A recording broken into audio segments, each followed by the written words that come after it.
إن شجرة الزقوم طعام الأثيم كالمحل يغلي في البطون كغلي الحميم خذوه فاعتلوه إلى سواء الجحيم ثم صبوا فوق رأسه من عذاب الحميم ذق إنك أنت العزيز الكريم إن هذا ما كنتم به تمترون إن المتقين في مقام أمين في جنات وعيون يلبسون من سندس واستبرق متقابلين كذلك وزوجناهم بحور عين يدعون فيها بكل فاكهة آمنين لا يذوقون فيها الموت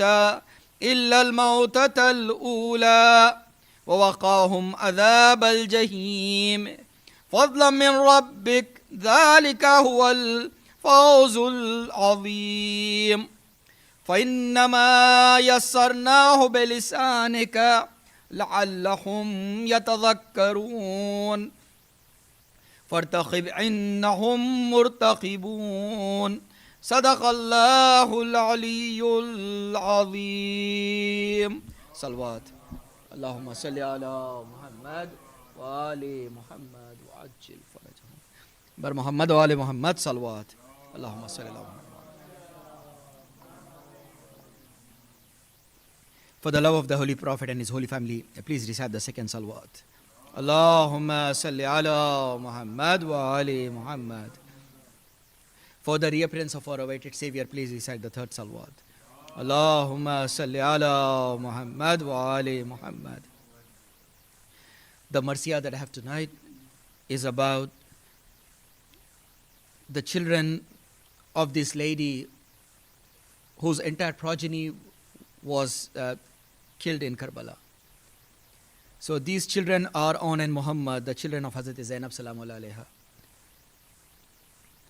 And the poet captures the scenes when the Ahle Haram, they come to know that the children have fallen and their bodies are brought to the camp. Bar Muhammad wa ali Muhammad salawat. Allahumma salli ala Muhammad wa ali Muhammad. دوزخ سے جب آزاد کیا حر کو خدا نے کھلوا دیے فردوس کے در عقدہ کشا نے زانوں پر رکھا سر کو امام دو سرا نے اعلیٰ کیا ادنا کو بزرگوں کی دعا نے سب جس کے طلبگار تھے جنت میں وہ در تھا حوران جنا گرد تھی اور بیچ میں حر حوران جنا گرد تھی اور بیچ میں حر تھا جب دے چکے سب غیر عزیزوں کی طرح سر بے جاں ہوئے دو ایلچی شاہ کے دل بر مرنے پہ کمر باندھتے تھے خاصی میں بے پر کہتی تھی جھکائے ہوئے سر شاہ کی خواہر ہے سخت عجب دونوں کی دانا اسے مجھ کو ان بیٹوں نے محجوب کیا بھائی سے مجھے ان بیٹوں نے محجوب کیا بھائی سے مجھے کو یہ ذکر ابھی تھا کہ صداروں نے کیا دروازے سے اکبر نے یہ آواز سنائی لوٹی گئی ہے پھوپھی اماں کی کمائی مارے گئے دو ساتھ کے کھیلے ہوئے بھائی روتے ہوئے عباس بھی ہمراہ گئے ہیں، خود لاشیں اٹھانے کے لیے شاہ گئے، خود لاشیں اٹھانے کے لیے شاہ گئے ہیں۔ فضا کی صدا آئی کہ اے پیٹنے والو، سب مل کے ارے میری خزادی کو سنبھالو، روتی ہے کدھر بانوئے عالم کو بلا لو، لوٹا گیا گھر خاک ازا بالوں پر ڈالو، مقتل سے حسین ابن علی لاتے ہیں لاشیں، سیدانیوں دیوڑی پہ چلو آتے ہیں سیدانیوں دیوڑی پہ چلو آتے ہیں لاشیں، لاشوں کو شہیدی صف ماتم پر جو لائے، سب اہل حرم پیٹتے روتے ہوئے آئے، زینب نے نہ فریاد کی نے اشک بہائے، بیٹھی رہی سرزانوئے اقدس پر جھکائے، لب خشک تھے منہ فخ تھا مزاج کو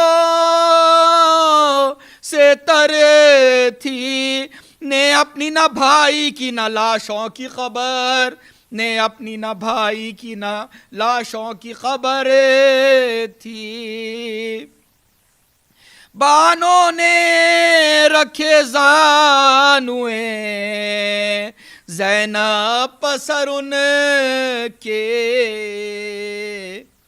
جو بیبیاں تھیں آ گئے منہ کو جگر ان کے، زینب نے جو کی جھک کے رخوں پر نظر ان کے،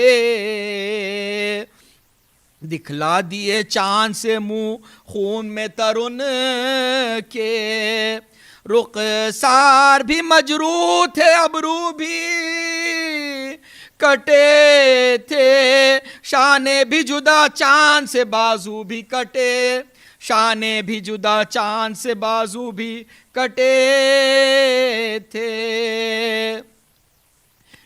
منہ چھاتیوں پر رکھ کے مناشات پکاری، آرام میں ہو یا ہے غشی پیاس سے تاری، ہوتا ہے بیاں شوکت و ہمت کا تمہاری، تسلیم کرو قبلہ کونین کو واری، سمجھی میں کہ باعث ہے یہ بیداری شب کا، پیارو یہ طریقہ نہیں ارباب ادب، پیارو یہ طریقہ نہیں ارباب ادب کا، تعریف امام دو سرا کرتے ہیں اٹھو، عباس علمدار ثنا کرتے ہیں اٹھو، ہم شکل نبی مدھوئے وغا کرتے ہیں اٹھو، سب لوگ نہ اٹھنے کا گلا کرتے ہیں اٹھو، آقا سے مصیبت میں جدا ہو نہیں جاتے، صدقے گئی یوں جنگ کے دن سو نہیں جا، صدقے گئی یوں جنگ کے دن سو نہیں جاتے، تم تو کبھی یوں رات کو غافل نہیں سوئے،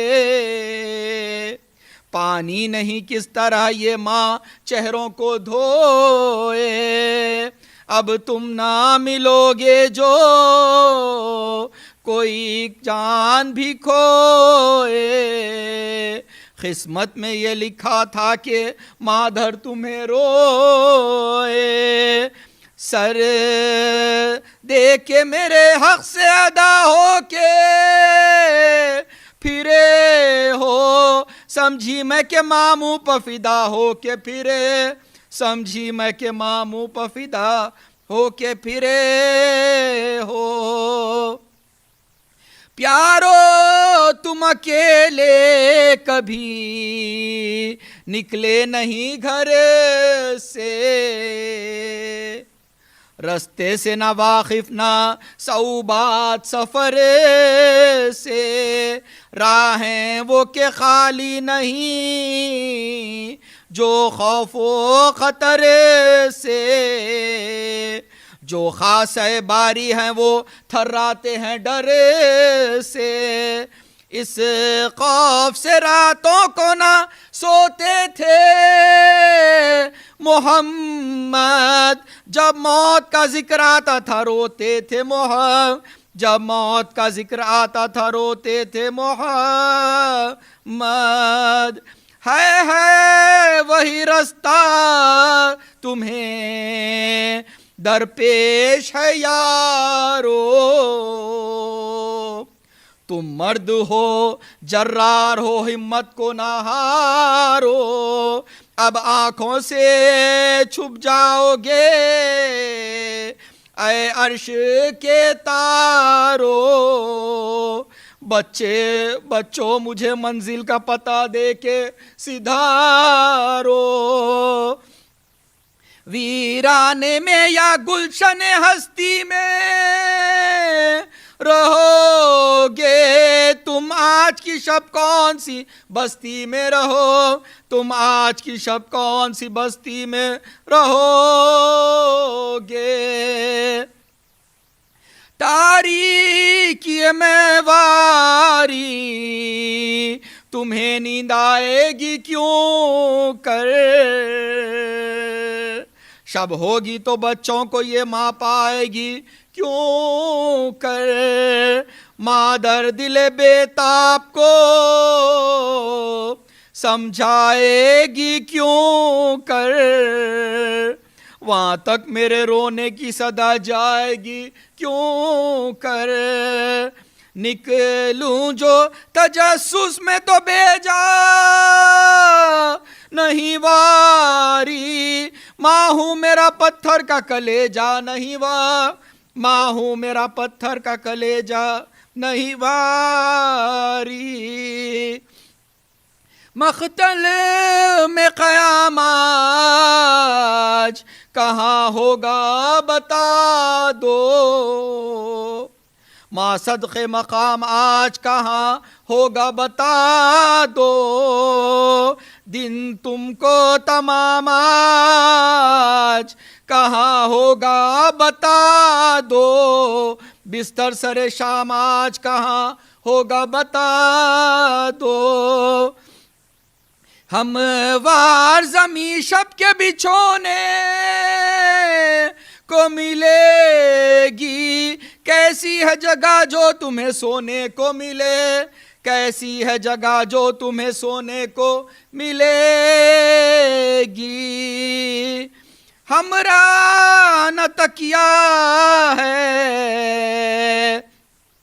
نہ راحت کا بچھونا،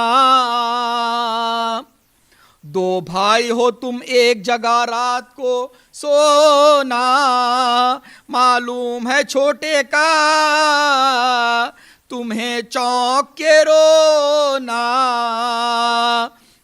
صدقے گئی غافل میرے بچے سے نہ ہونا، بے ماں کے سحر رونے میں ہو جاتی تھی اس کو، پہلو میرا ملتا تھا تو نیند آتی تھی اس، پہلو میرا ملتا تھا تو نیند آتی تھی اس کو، ٹکڑے تھا کلیجا یہ بیاں درد کے سن کر، ایک حشر تھا سیدانیاں جب پیٹتی تھی سر، بانو نے کہا قبلہ کونین سے اٹھ کر مر جائے گی ماں، لاشوں کو لے جائیے باہر، فرزندوں کا غم خالق عالم نہ دکھائے، اللہ کسی ماں کو یہ ماتم نہ دکھائے، اللہ کسی ماں کو یہ ماتم نہ دکھائے۔ صلوات اللہم صلی علی محمد و آل محمد۔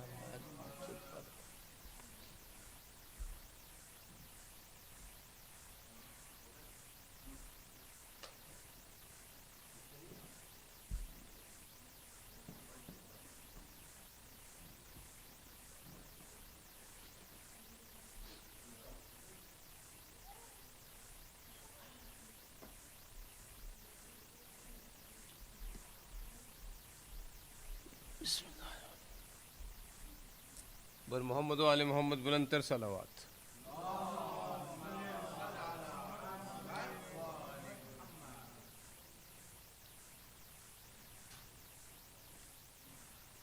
خدا نے جب ملک الموت کو یہ اذن دیا،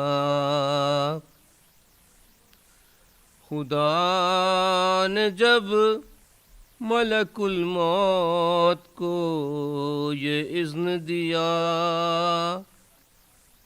کہ روح حضرت سرور نکال کر لے آ، رہے خیال کے شبیر کو نہ ہو ایذا، حسین پہلے ہی زخموں سے چور چور ہوا، ملک پکارا یہ مجھ سے نہ ہو سکے گا خدا، میں کس طرح سے نکالوں بدن سے جان حسین، بہت ہی سخت ہے یا رب یہ امتحان حسین۔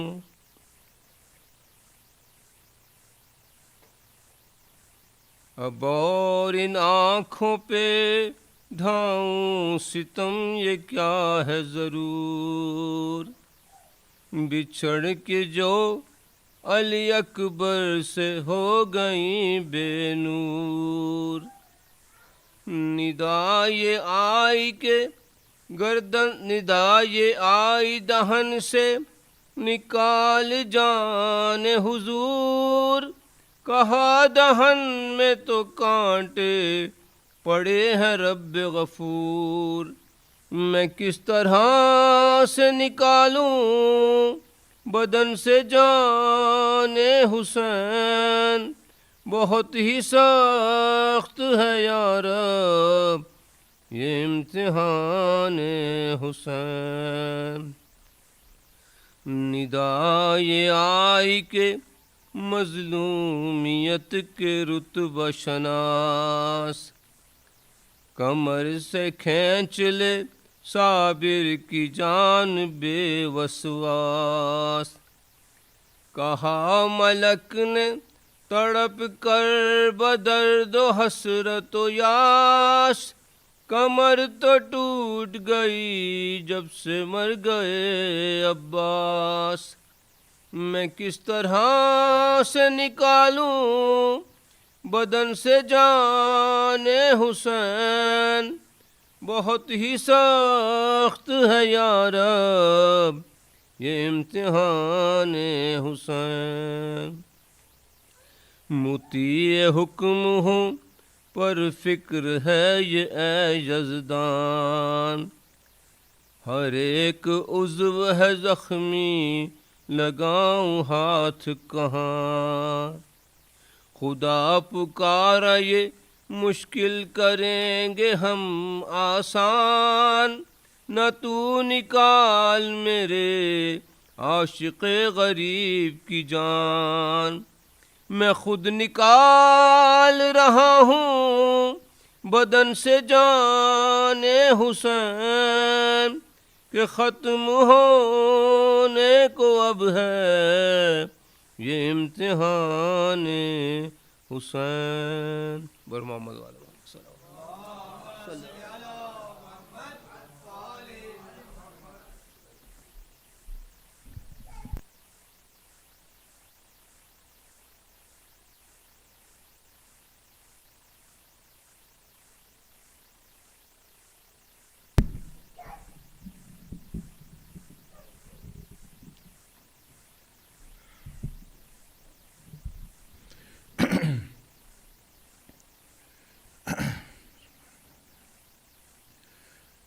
Please recite a Surah Fatiha for your marhumin and the Shuhada of Islam.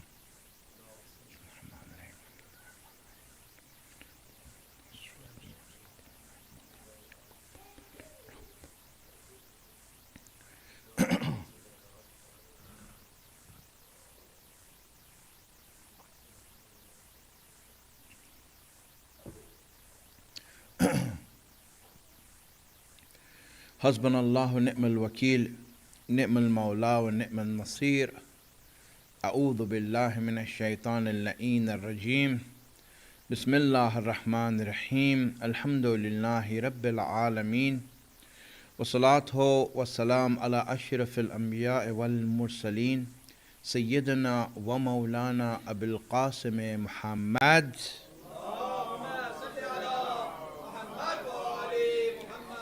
وعلى آله الطيبين الطاهرين المعصومين، سيما بقية الله الأعظم روحي وأرواح العالمين له الفداء. رب اشرح لي صدري ويسر لي أمري واحلل عقدة من لساني يفقهوا قولي. Our relationship with Allah should not be based on rights and hukuk. You know, I have a right to this and Allah has a right to that. This sort of relationship in itself is very disrespectful to Allah. Having a relationship like that. You know, it's like something that you expect from Allah. If He gives you, then you're happy.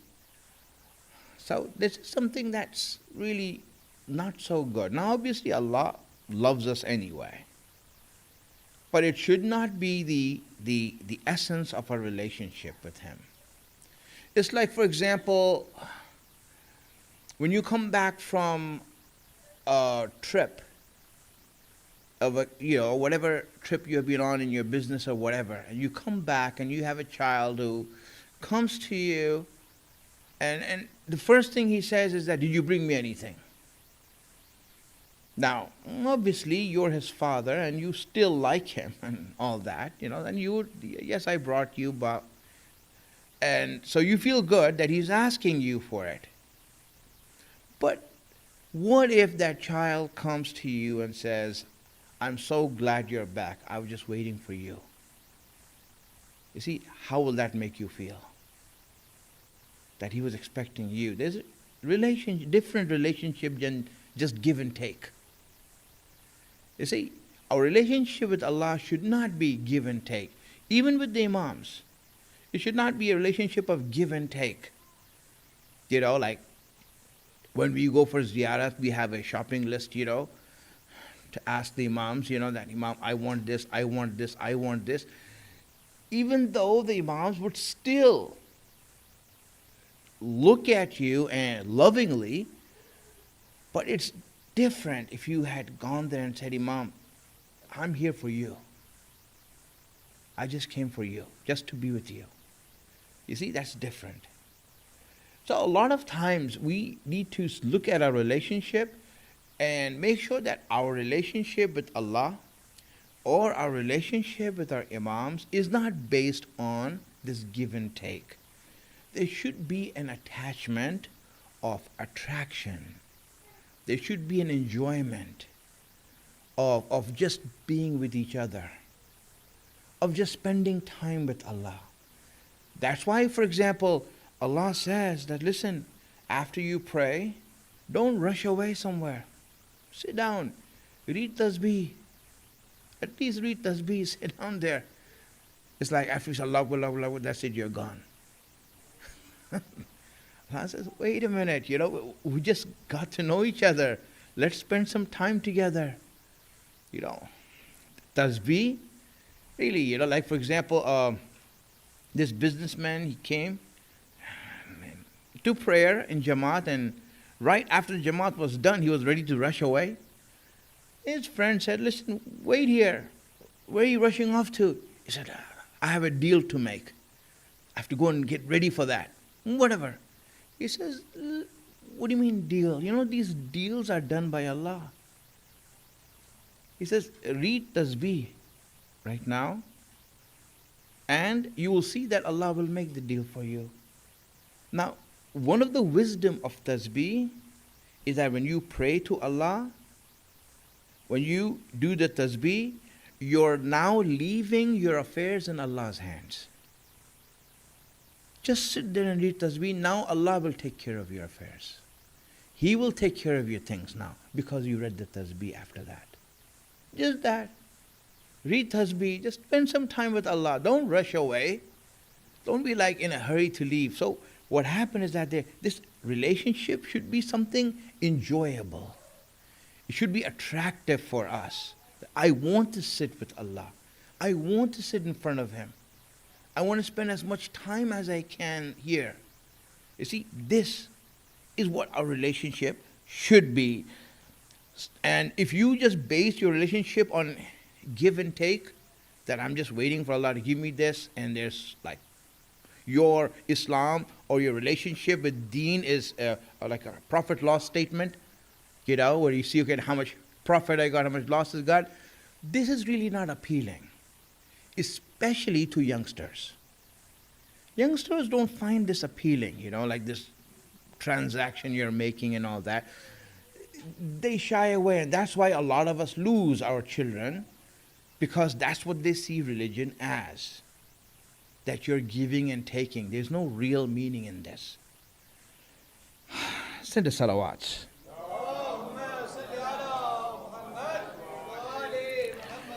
And this is especially in the times that we are living in right now. In the times that we are living in right now, you should be very, very aware of this and careful of this, because the times that you're living in right now is not the times of logic and reasoning. You can't bring logic and reasoning nowadays. It doesn't work anymore. That was so 100 years ago. Now the world is about attraction. It's about beauty. It's about, how do you look? No one cares who you are. All they care about is how are you looking. That's what it's the world right now. And this is the thing. Who is able to sell themselves better? Who is able to merchandise and purchase things and package it and put it out there? So now everyone is looking at the packaging. They're not looking at the package. Everyone's looking at the outward things. Do you see that right now? If you look at what's going on, you all live here, in the heart of America. This is as red as it gets, as MAGA as it gets. So when you're living in a place like this, you see, in what way and why are right-wing Christians voting for Trump? In what aspect of his life is he a Christian? Donald Trump has done every sin in the Bible except for wasting food.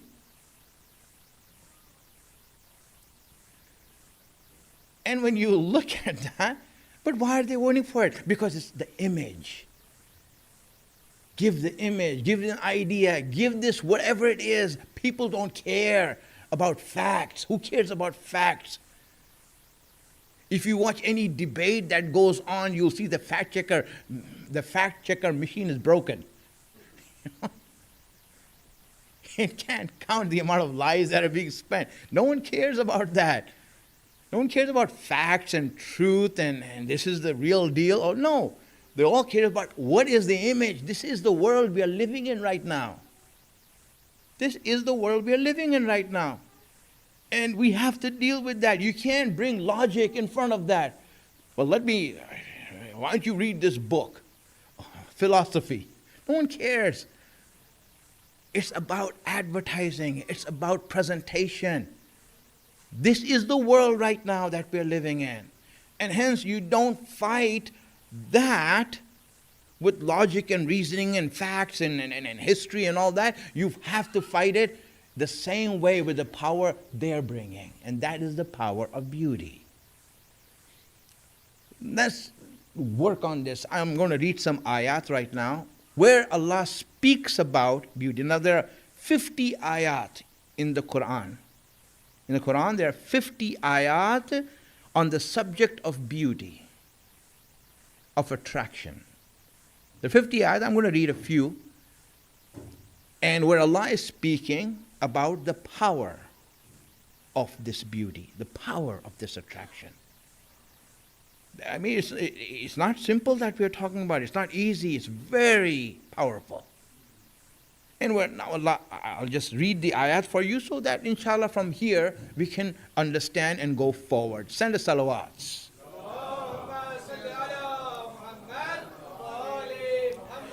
All right, in this ayat, Allah is saying, وَجَدْتُهَا وَقَوْمَهَا يَسْجُدُونَ لِلشَّمْسِ مِن دُونِ اللَّهِ. He says, we found her and her people prostrating to the sun. They're worshipping the sun, right? And not Allah. They worship the sun. And he says, وَزَيَّنَ لَهُمُ الشَّيْطَانُ أَعْمَالُهُمْ. Shaitan has made their actions and their lifestyle beautiful for them. He has beautified it, and this power of beauty that He has made for them, He has made it attractive for them. And this attraction, what has it done? فَصَدُّهُمْ عَنِ السَّبِيلِ. It has blocked them from Allah. You see, it has blocked them from Allah. Shaitan made their actions look good. I am doing something. Shaitan comes and you know what he does? He says, hey, such a great thing you did. I'm doing great. Very good. So once you get into that and start seeing the beauty and get mesmerized by that, what happens? فَصَدُّ عَنِ السَّبِيلِ. You're blocked. There's a huge wall that comes between you and Allah. And guidance. And truth. And haqq. And Imam Ali. Whatever. Ahlul Bayt. Huge thing that comes between you and them.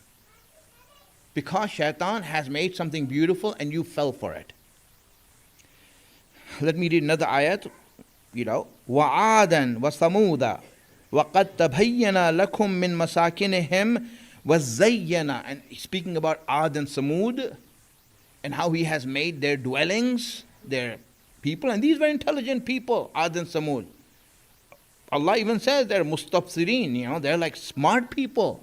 Not like dumb or ignorant people. Ad and Samud were intelligent people. And those people, He's saying, وَزَيَّنَ لَهُمُ الشَّيْطَانِ. Shaitan made their actions, a'mal, beautiful for them.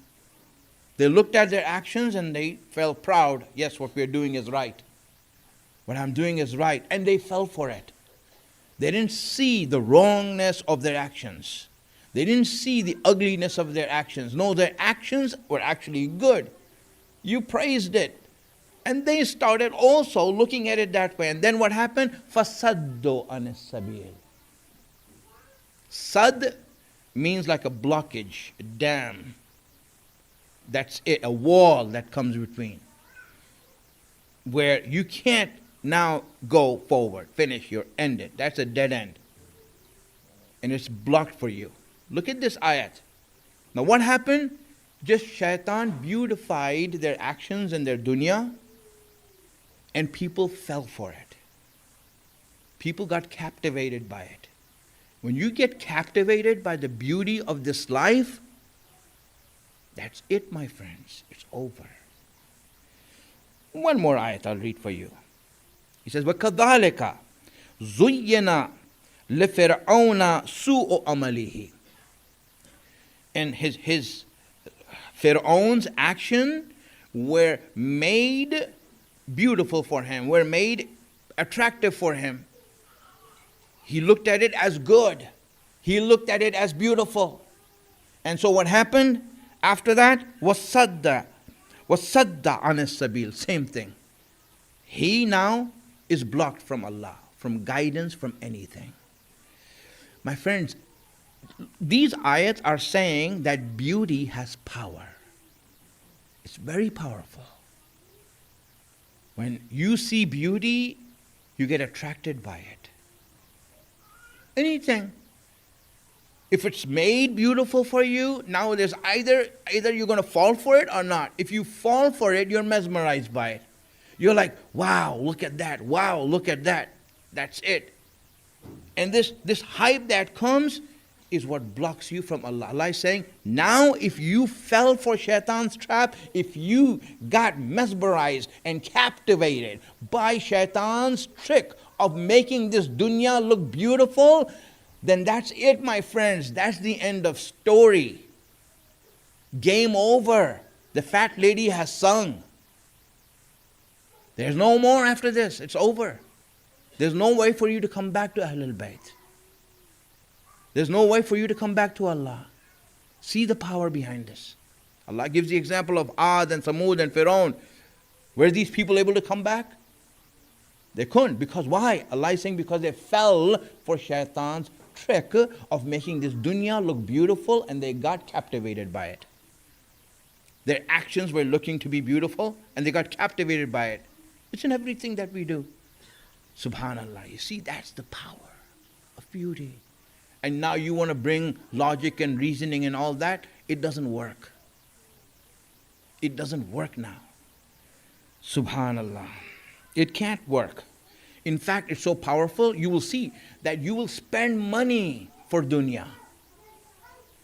You will spend your hard-earned money for the beauty of this dunya and the attraction of this dunya. Yes, you can buy, I don't know, a shirt from Ross, Dress for Less, you know? But no, you want to go and buy it from Armani store. So instead of a $20 shirt, you want to spend the $500 on this shirt, which, believe me, you're not going to wear it. It's going to wear you. And that's what happens. You will spend it, and you don't mind spending it. Why? Because you're captivated. You will go and buy things that are so expensive and this and that. And here, and when you look at Deen is inviting you for free. The Majlis of Imam Hussain is free. In fact, you get free food here also. You get tabarruk here also for free. You know? And here we get everything for free, but we don't want to spend for it, or we don't want anything for it. But when you look at dunya, you see how much we are ready to spend for it. Look at the irony behind it. Why is that? My friends, the power of beauty. All shaitan did is make it look beautiful, glamorous. Put some lights on it. Put some music behind it. And now you're like all for it, going forward. This is what happens. And when we start getting captivated, Allah is saying, story over. Now my guidance won't work for you. My guidance won't work for you. On one hand, you'll hear that rock star that you want to listen to, that rapper that you want to listen to, and on the other hand, you hear Imam Hussein's majlis, his noha, and all these things, and a time will come when you say, that is more attractive. That's it. That's the end of game. And you lost your children. You lost your children. The battle is finished. Now you should just read Fatiha and it's over. So, we need a way out of this, right? Subhanallah. They can't be guided. Let me give you the example. Let's say, for example, how does it make it happen? And like Hollywood. What is Hollywood? Hollywood is make-believe. Hollywood is there to make you believe that something that's not real is real. Like Santa Claus. Hollywood is there to make you believe that something that's wrong is right. Like sins, guna. The job of the silver screen is to put sins on the silver screen to make you believe that it's okay. It looks good. In fact, it's fun. You see, that's fun. And what's bad is anything that has to do with God. God, that's where the extremism is. That's where terrorists are. That's where the fanatics are. Really? Is that so?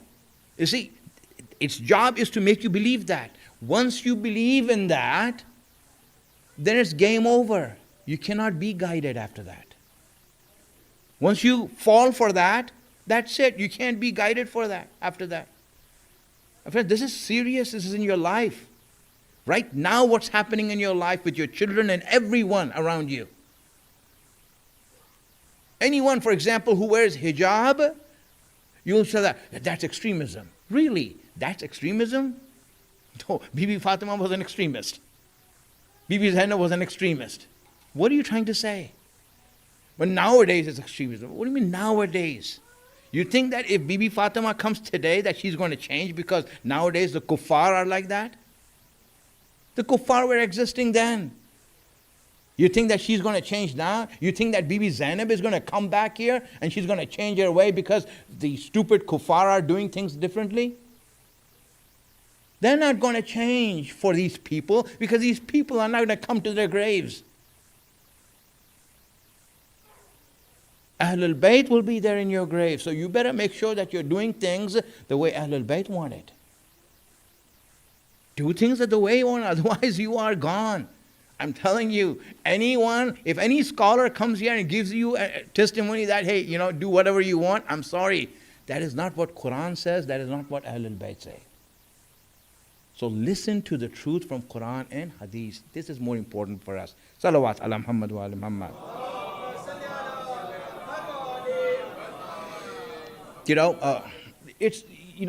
Shaitan hypes things up. No one wants to do evil or bad. You know why you do bad? Why youngsters do bad? It's because of the hype. That advertisement, that publicity that's out there. It's like really big, making something so big, like, wow, I want to see what that is. That's all it is. I remember we were in Iran and there was a group of youth who came to Iran, and I used to be like their teacher in their group and all that. So we went and met one of the alim there. He's a very well-known alim, Aghay Karaati. A lot of people might know him, and he was, so we had a Q&A with him. They were asking questions in English, so I was there translating for them. So one of the kids just asked a random question, right? And he said, my question is, why is haram more tastier? And that's his question. Why is haram more tastier? Which is a valid question for him. Because he comes from a place where, you have all the haram out there, and then you have the halal. I don't know, for example, if you eat a burger that's haram, and you eat the Eid burger you make at, Zahra Center, in Eid. So, which one is better? I don't know. But the issue is this. That's the question he asked. And the answer really, if you look at it, right, it's not because it's tastier. It's not tastier. It's just the hype and the publicity behind it. They put it on a big billboard and you see that juice falling out of that meat and you're like, That's what happens. You fall for it. Shaitan's job is to make it look beautiful. That's it. All he does is that here, this is so beautiful. Look at this. And that's what we fall for. My friends, this is what Shaitan does. That's his mission. Get it in your mind that Shaitan's mission is to make this dunya look good. That's all he wants to do. He wants to advertise it. He wants to push it. He wants to put it in a packaging and merchandise it in such a way that when you look at it, you fall for it. That's what he does in this dunya. Now, what are we going to do to combat it? You see, we need to find out, right? What are we going to do to combat it? So, we have already discussed that we don't write more books. Right? That's not going to work.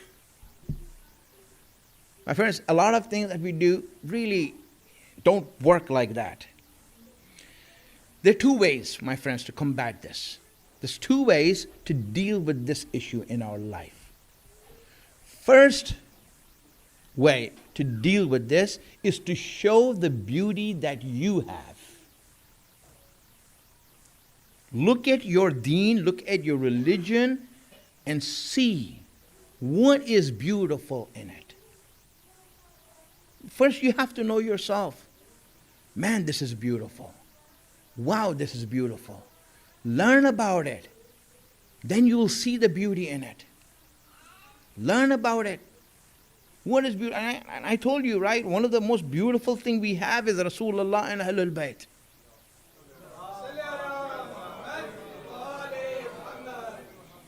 You know, really, you should know the beauty of Rasulullah.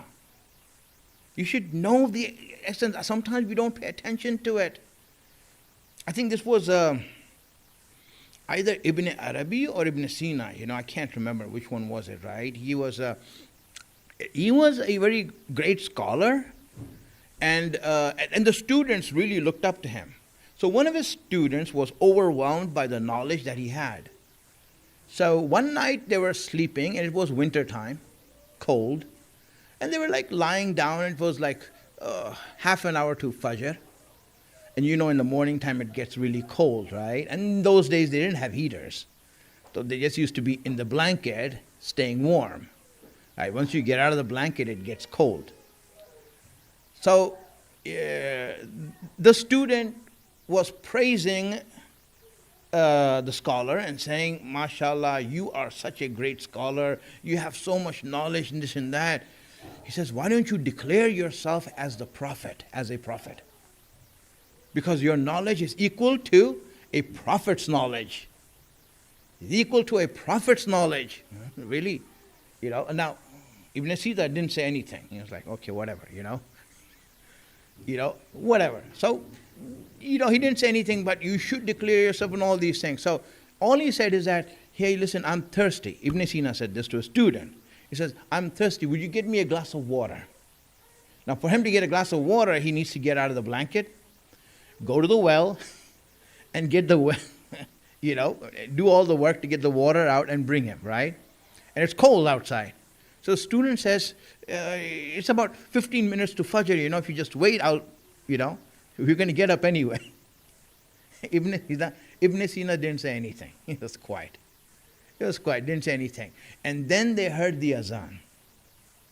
And when they heard the azan, Ibn Sina now said, "You want me to say that I'm a prophet? You know the difference between me and Rasulullah? The difference is this: you are my personal student. I asked you for a glass of water and you're making excuses. This is Muhammad's beauty and power, that after 1,000 years, people still are getting up in the morning and giving azan and saying, Ashhadu anna Muhammadan Rasulullah."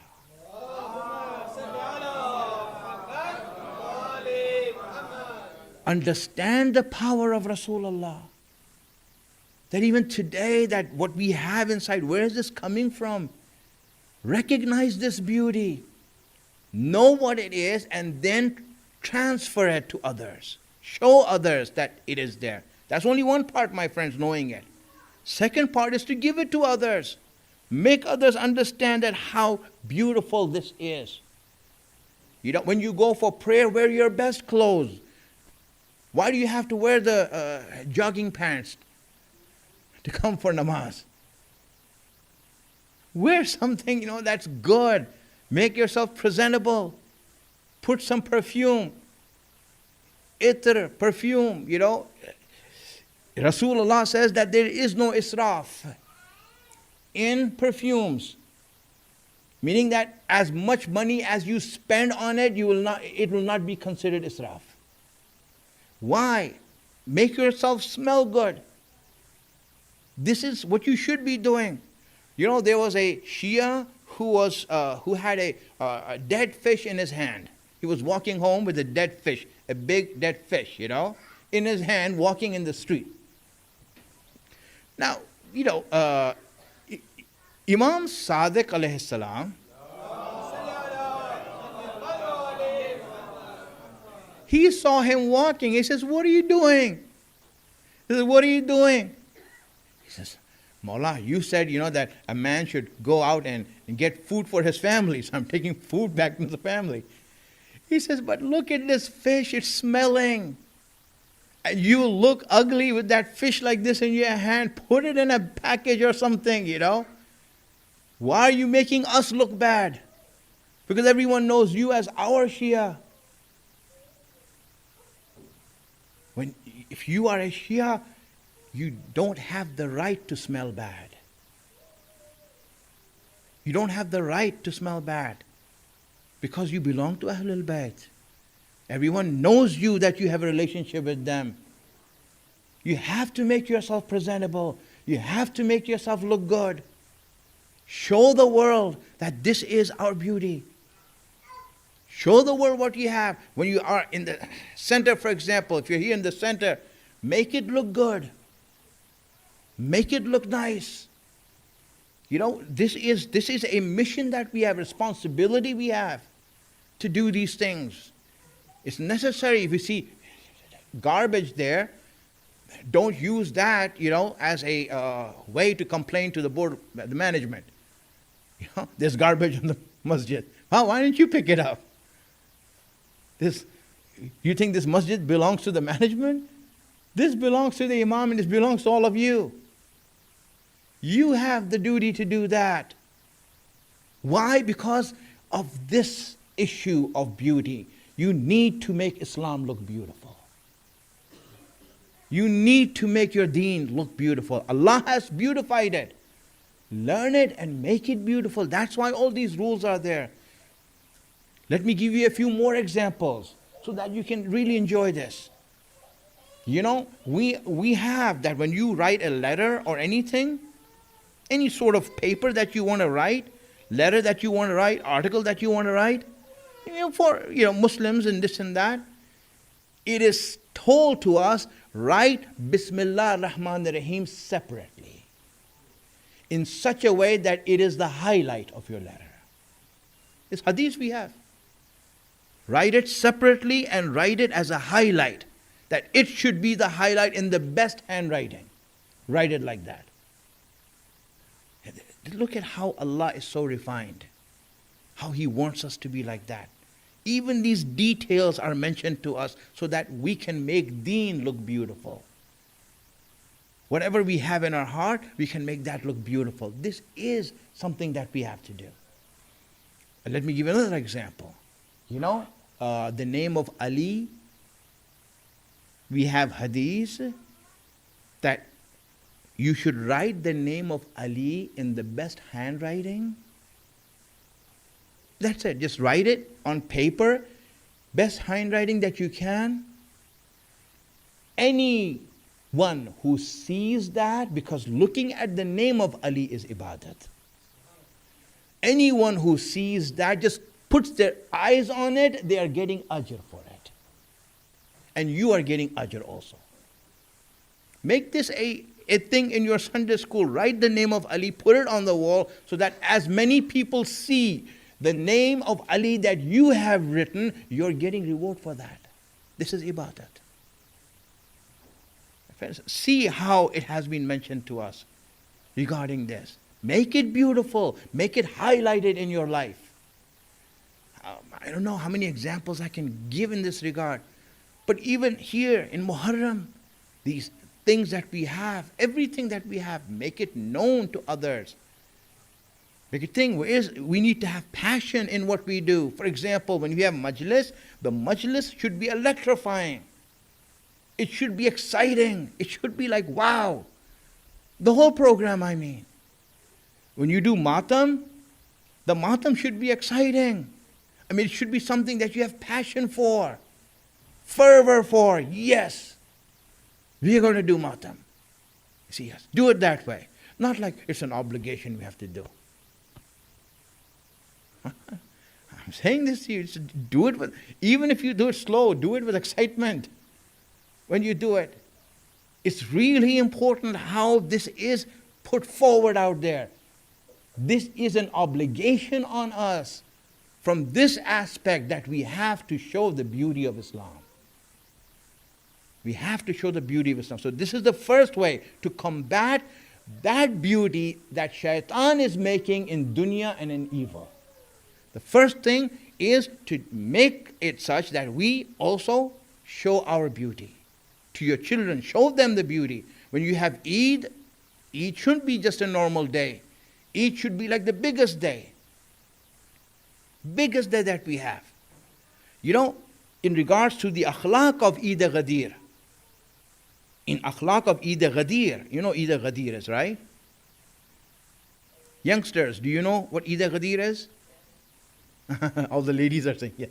I'm saying youngsters. They're saying we're all young. We are all young. You know? But okay, you know. Eid-e-Ghadir is a day that Allah has officially appointed Imam Ali as the successor of the Prophet and the leader of Islam. And the means of salvation for this ummah.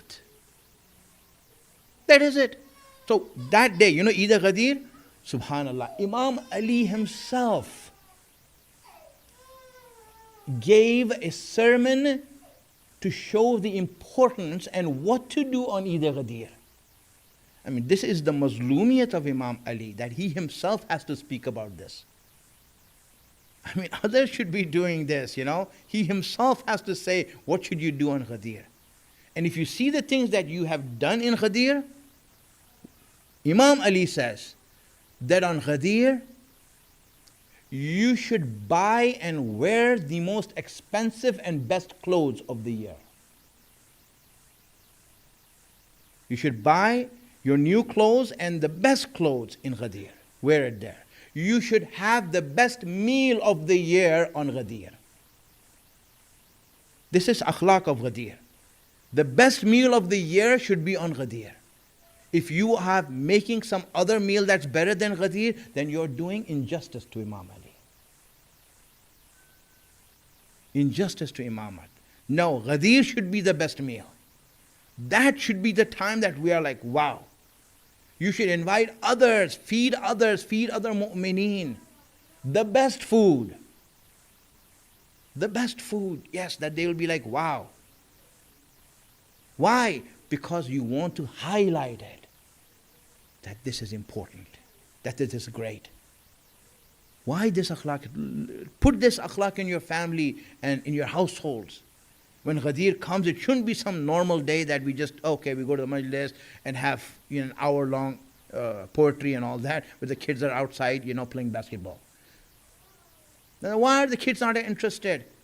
Is it interesting for the kids that the core of their religion, imamat, has been established? Wow, Imam. We'll speak about Imam later, because that is one of the beauties of Islam that we need to discuss more. But really, my friends, these are all for what? To make sure that we highlight it. Salawat ala Muhammad wa ali Muhammad.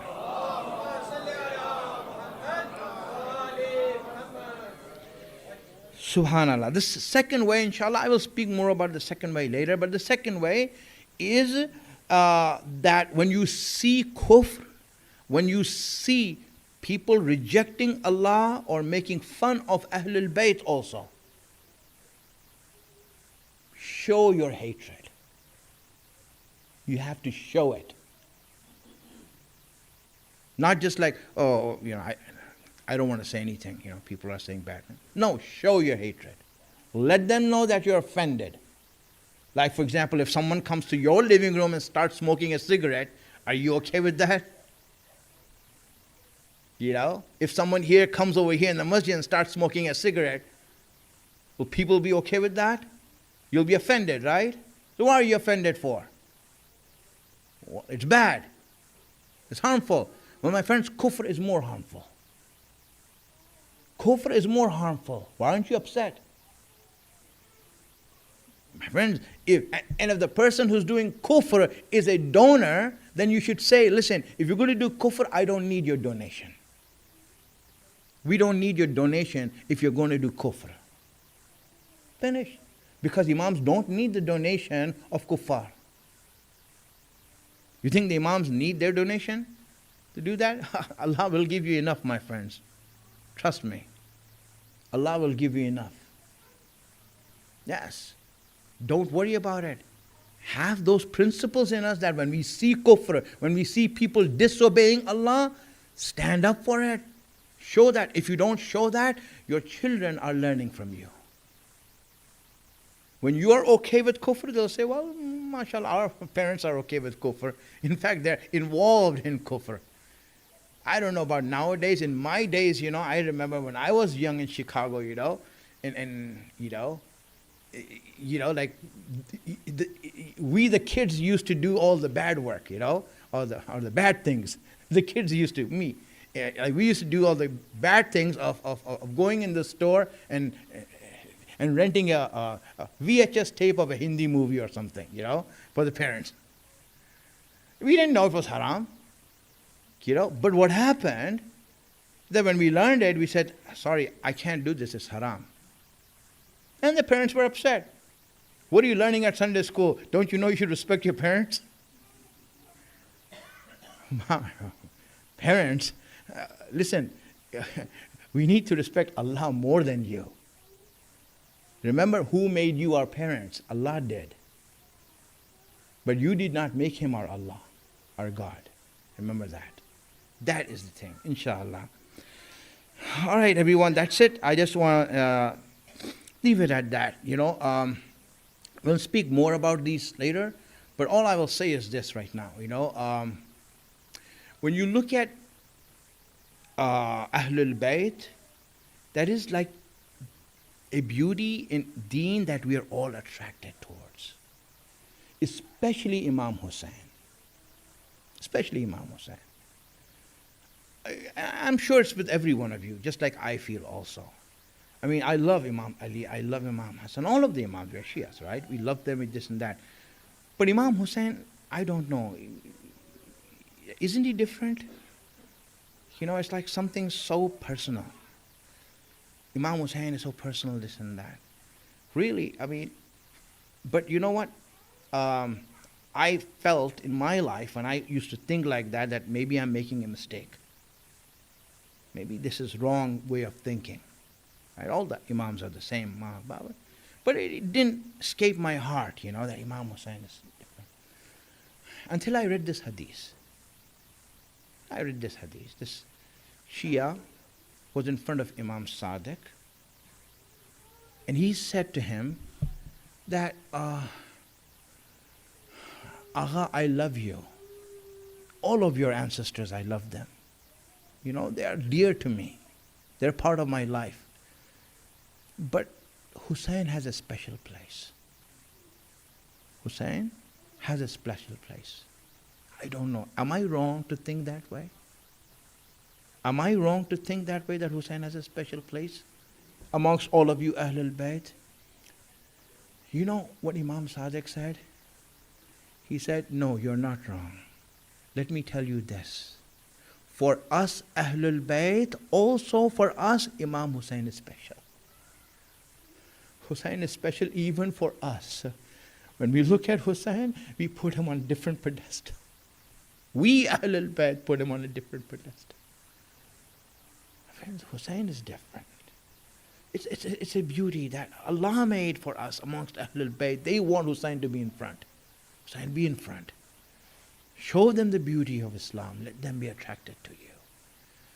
You know, anyone who comes to Hussein, they become beautiful. They do. When you look at the companions of Imam Hussein on Ashura, these were men. And these were beautiful men. When you looked at them, you would be like proud to be even close to them. All of them. Leave the family alone. Abbas is a whole different world. Ali Akbar is a whole different world. But even when you look at the companions who are there, Habib and Muslim and Zuhair, Burair, all of these companions, they were like real, you could say heroes, true warriors, true people that you are attracted to them. Leave them alone also. You know, let me talk to you about a slave in the camp of Imam Hussein. A Turkish slave. He was from Turkey. He was a slave of one of the companions, we don't know who. In the books it's been written that a Turkish slave. That's it. That's all that was written. And this slave, really, when you go there in Karbala, when you see the Ganje Shohada, read the names and you will see this Abd Turki, Turkish slave, his name is written there. He was just a person who used to clean the animals, the horses. Someone who looked after the horses, right? But he used to look at these men and he would be so proud of just being around them. These people, you like, subhanAllah, you know, I'm so glad that I am with these men. And he would be like that, and especially Imam Hussein. He fell in love with Imam Hussein. But you know, he was a slave, so he would stay away from Imam Hussein. He was smelling, he was a slave, so he would stay away from Imam Hussein, you know, he would just be there. But once in a while, whenever Imam Hussein came out and was doing things, was with companions, he would go and slowly take a peek at Imam Hussein and just fell in love more with Imam Hussein. Just looking at him. So I just want to see Hussein from far away, you know. He doesn't know me. I don't want to go there and bother him. Who am I? I'm nothing. I'm a nobody. You know, I'm a nobody. So this is how he was. Ashura came and he saw that these companions were going and they're like fighting like true warriors. And he was just so proud just to be there and there. And then when he saw them die one after one, he says, you know, I want to go and give my life for Hussein. I want to go and give my life for Hussein. So in the battlefield, he went to one side of the battlefield and started fighting there. Whatever he could, he started fighting. Whatever sword he had, he started fighting and this and that until he was overwhelmed, attacked, injured, and then came a point when that's it. He didn't have any energy anymore. The injuries were overwhelming, and he fell to the ground. He fell to the ground. You know, and he heard others. Everyone who used to fall, they used to call out to Imam Hussein. It says, Salamu alayka ya Aba Abdullah. Whenever a soldier used to fall in Karbala, he said, Salamu alayka ya Aba Abdullah. He would fall to the ground just to let Hussein know that he has fallen. So Hussein, as the commander-in-chief, knows that someone has fallen on that side of the battlefield. So he would know that this was the battle plan. So everyone would say that. And he also, as he fell, wanted to say, Assalamu alayka ya Aba Abdullah. But as soon as he was getting ready to say that, he was ashamed. He was, I don't want to bother Hussein. Who am I? Hussein doesn't care about me. Hussein doesn't care about me. So he fell to the ground. He fell to the ground and he whispered, dying, he whispered, Assalamu alayka ya Aba Abdullah. Assalamu alayka ya Aba Abdullah. He just whispered and he was down on the ground dying. The heat was on his face. His eyes were closed. Now he's dying away. That's it. He was finished. He was dying. He was saying that I'm so glad I died for Hussein. And then he felt something cool come over him. Say like a shade come over him. He says, maybe this is Jannat. Maybe this is Jannat. Maybe this is the cold I'm feeling. So he opened his eyes a little bit and he saw Imam Hussein. sitting on top of it. He saw Imam Hussain sitting on top of him. Imam Hussain, he looked at him and said, Mawla, why did you come to me? I didn't want to bother you. Hussain said, you think you will call me and I don't come to you? I came to you, my friends. This is Hussain. People who are with Hussain, you know, even the slaves, you see how beautiful they are. Even the slaves, John, who was a slave of Imam Hussain. He was a slave of Imam Hussain. He was an African.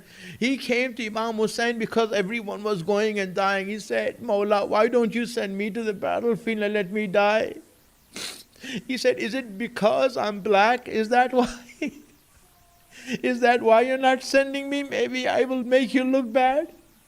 Or is it because I have a body odor and my odor is bad? Is it because of that? Or is it because my background is weak and I don't have any background? Is that why? Imam Hussain called him near, hugged him and said, John, none of that. Go to the battle. When he went to the battle and he was dying and he died there, Hussain came to his body. You know what Hussain did with John? When the angel of death came to him, Hussain picked up John's body, gave him to the angel of death and said, listen, this is an amanat from Hussain to his mother Fatima.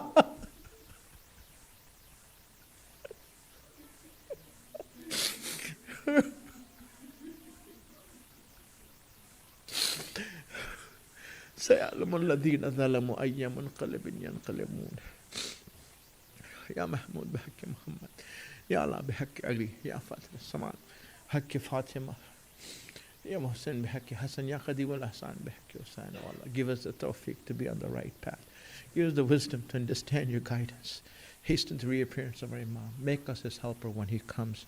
وآخر الدعوانا أن الحمد لله رب العالمين. ماتم حسين.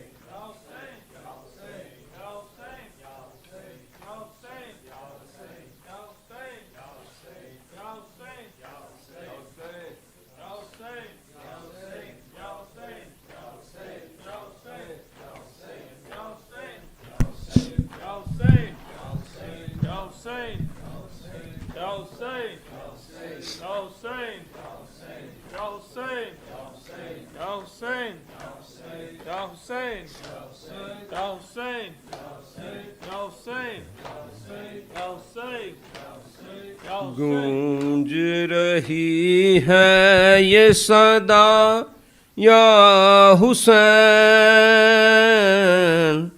गूंज रही है ये सदा या हुसैन, तुझको लाइनों ने सताया हुसैन या हुसैन। तीन शबो रोज का प्यासा हुसैन, दश्त बला में तुझे मारा हुसैन या हुसैन या। बैअत फासिक के तलबगार थे,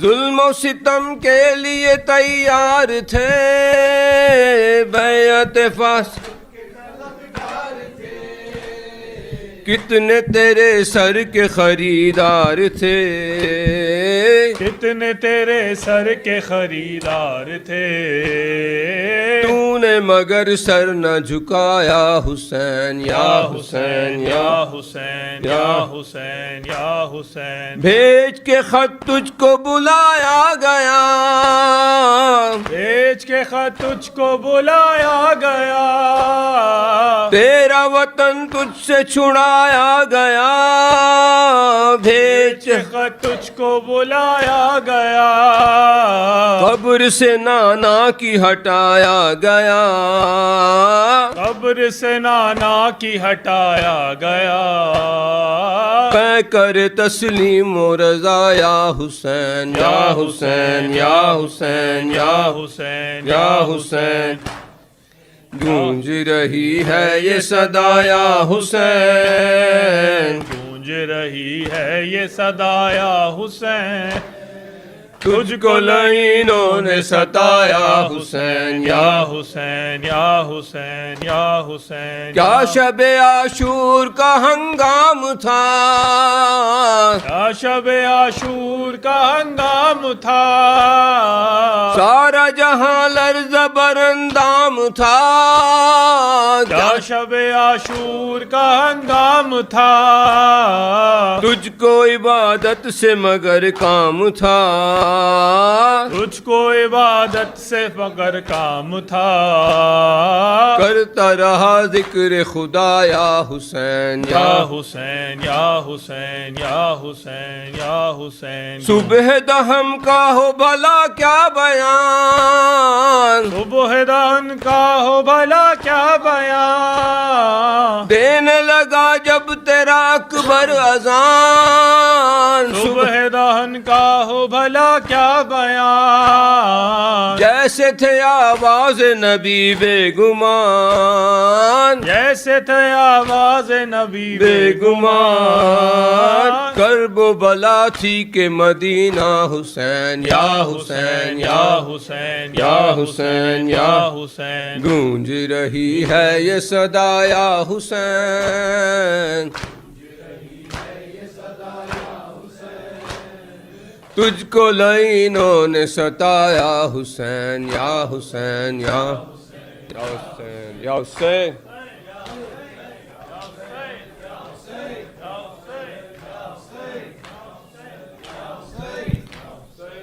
اجماعاً صلوات بلند ختم کنیم.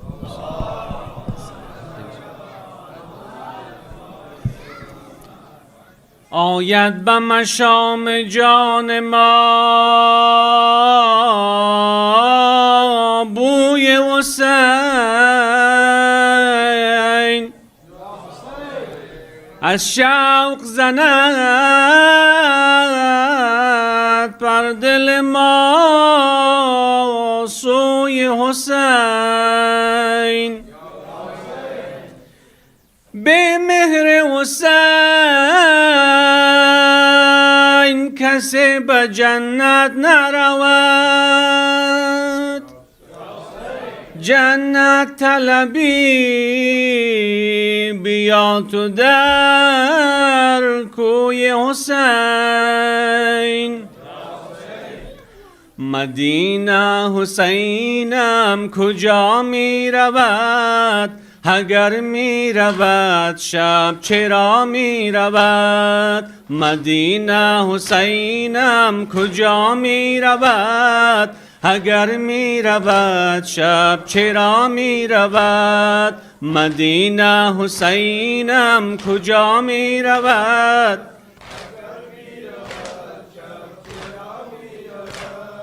شب است و بیابان پر از ولولم شب است و بیابان پر از ولولم مدینه دعا کن به این قافلم خدا رحم آرد به حال رباب که بر کف گرفتم کمان ارملا مدینه حسینم کجا می رود اگر می رود شب چرا می رود مدینه حسینم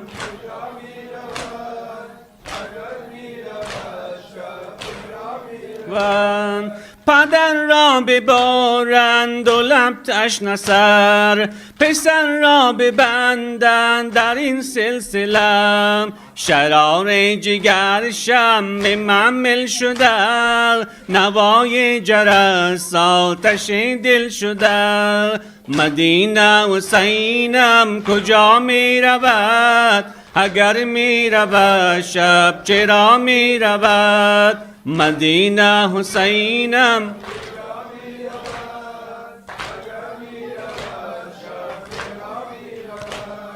مدینه دعا کن برای حسین، مدینه دعا کن برای حسین، که خالی بود در تو جای حسین. مدینه مدینه دیگر نشنوی، مدینه مدینه دیگر نشنوی، دل شب صدای دعای حسین. مدینه حسینم کجا می رود؟ اگر می رود شب مدینه حسینم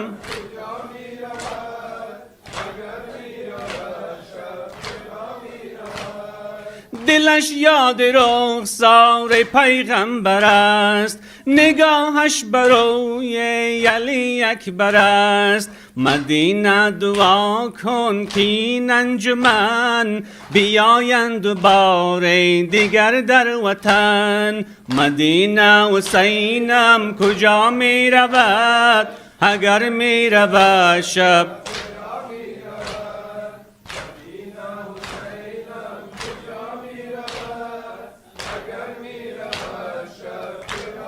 رود.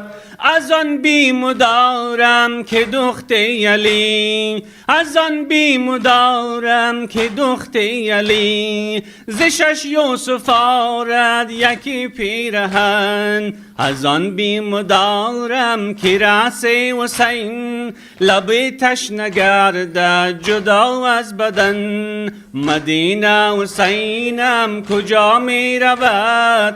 اگر می رود شب مدینه حسینم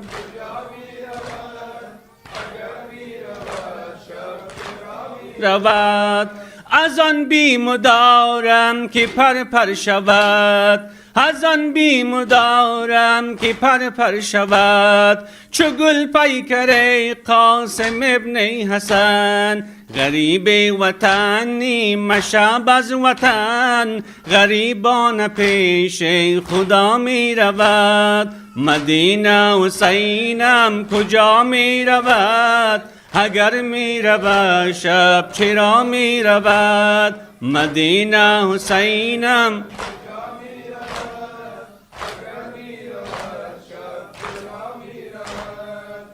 یا حسین.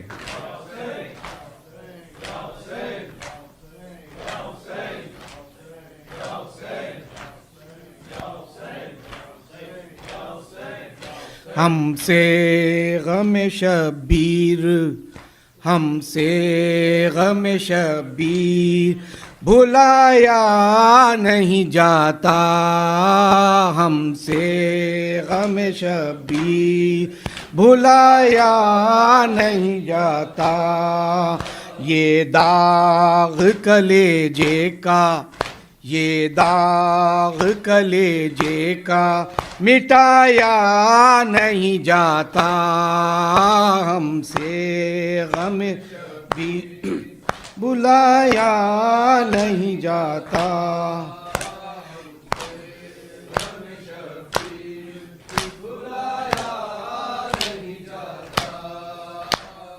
इतना तन शबीर पे है तीर नुमाया, इतना तन शबीर पे है तीर नुमाया।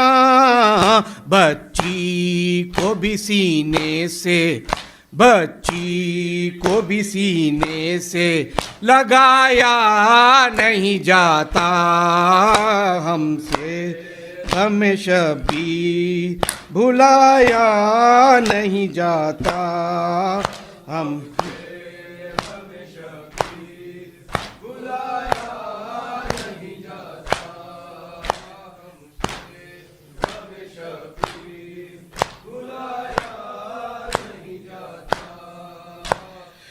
قاسم کی نہ امید رکھو مادر قاسم، قاسم کی نہ امید رکھو مادر قاسم، لاشے کے یہ حالات ہیں، لاشے کے یہ حالات ہیں، لایا نہیں جاتا ہم سے غم شبیر، بھلایا نہیں جاتا ہم سے غم شبیر، بھلایا نہیں جاتا۔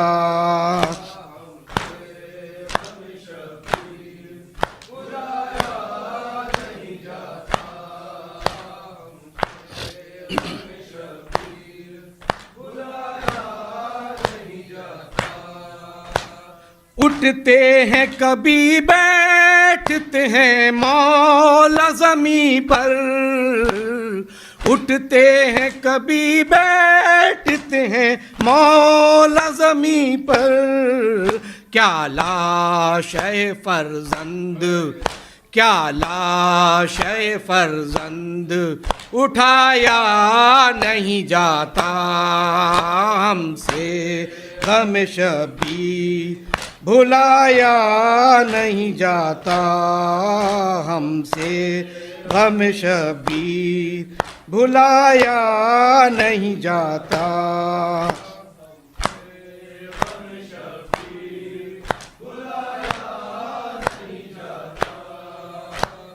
ہائے لاش اکبر پہ بجھی پیاس کی ہچکی، ہائے لاش اکبر پہ بجھی پیاس کی ہچکی، خط فاطمہ صغرا کا، خط فاطمہ صغرا کا سنایا نہیں جاتا ہم سے غم شبیر، بھلایا نہیں جاتا ہم سے غم شبیر، بھلایا نہیں جاتا۔ یا حسین، یا حسین،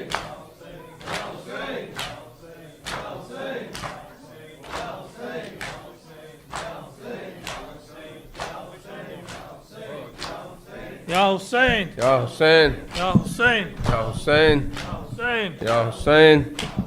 ہو گئی شام دھواں لوری دیتی رہی ماں، ہو گئی شام دھواں لوری دیتی رہی ماں، ہو گئی شام دھواں لوری دیتی رہی ماں، ہو گئی شام دھواں لوری دیتی رہی ماں، جھولا جلتا ہی رہا، جھولا جلتا ہی رہا، جھولے سے لپٹی رہی ماں، ہو گئی شام دھواں لوری دیتی رہی ماں، ہو گئی شام دھواں لوری دیتی رہی ماں، کانپتے ہاتھوں میں سوکھے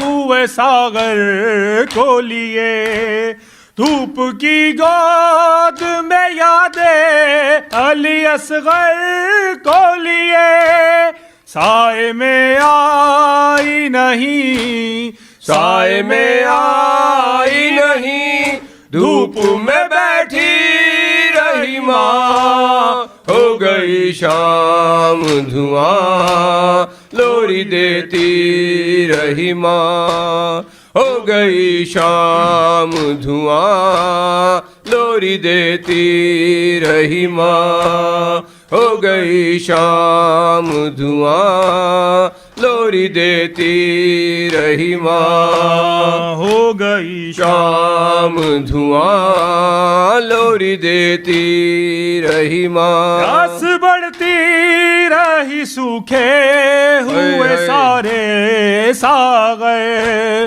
کان دریا کی طرف آنکھیں علی اصغر پر پانی بہنے کی صدا، پانی بہنے کی صدا خیمے میں سنتی رہی ماں، ہو گئی شام دعا لوری دیتی رہی ماں، ہو گئی شام دھواں لوری دیتی رہی ماں، ہو گئی شام دھواں لوری دیتی رہی ماں، ہو گئی شام دھواں لوری دیتی رہی ماں، ہو گئی شام دھواں لوری دیتی رہی ماں۔ لاش اصغر کو لیے خاک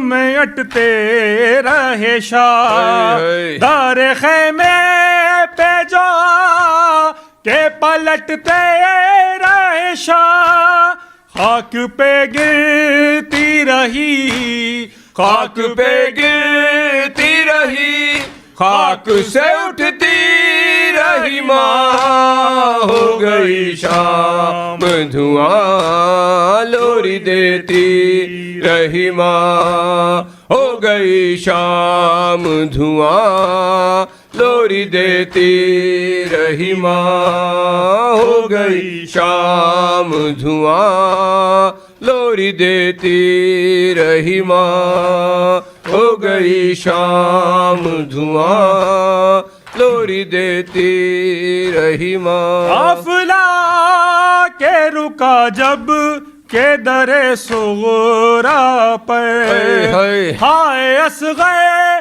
کا اور دے پہ گری غش کھا کر، سنگ در تھام لیا، سنگ در تھام لیا، سر کو پٹکتی رہی ماں، ہو گئی شام دعا لوری دیتی رہی ماں، ہو گئی شام دعا لوری دیتی رہی ماں، ہو گئی شام دھواں لوری دیتی رہی ماں۔ وہ عابد بیمار تھا، وہ عابد بیمار تھا، چلنے سے جو لاچار تھا، اور چلنے سے جو لاچار تھا، اور شام کا بازار تھا، اور شام کا بازار تھا، اور مصطفیٰ کی بیٹیاں مولا حق امام یا حسن یا حسین، مولا حق امام اور شبیر کی وہ لاڈلی، سینے پہ جو شاہ کے پلی، جس کی ابارن میں جلی، منہ پر تماچوں کے نشان، مولا حق امام، مولا حق امام، وہ اصغر بے شیر تھا، اور حرملہ کا تیر تھا، پیاسا گلا کیوں کر شدا، روئے زمین اور آسمان، مولا حق امام یا مولا حق امام یا حسین یا حسین یا حسین یا حسین، اللہم صلی علی محمد و آل محمد۔ السلام علیکم یا ابا عبداللہ، السلام علیکم ابن رسول اللہ، السلام علیکم ابن امیر المؤمنین و ابن سید الوسیین، السلام علیکم ابن فاطمة الزہرا سیدت النساء العالمین، السلام علیکم سائر شہداء کربلا، خصوصاً سیدی و مولا یا ابا الفضل العباس یا ابن امیر المؤمنین، السلام عليكم ورحمة الله وبركاته. السلام عليك يا غريب الغرباء. السلام عليك يا معين الضعفاء والفقراء. السلام عليك يا سلطان يا أبا الحسن يا علي بن موسى أيها الرضا. السلام عليكم ورحمة الله وبركاته. السلام عليك يا صاحب العصر والزمان. السلام عليك يا شريك القرآن. السلام عليك يا إمام الإنس والجان. عجل الله تعالى فرجك وسهل الله تعالى مخرجك وزهورك. السلام عليك وعلى آبائك الطيبين الطاهرين. السلام عليكم ورحمة الله وبركاته. نعره حیدری.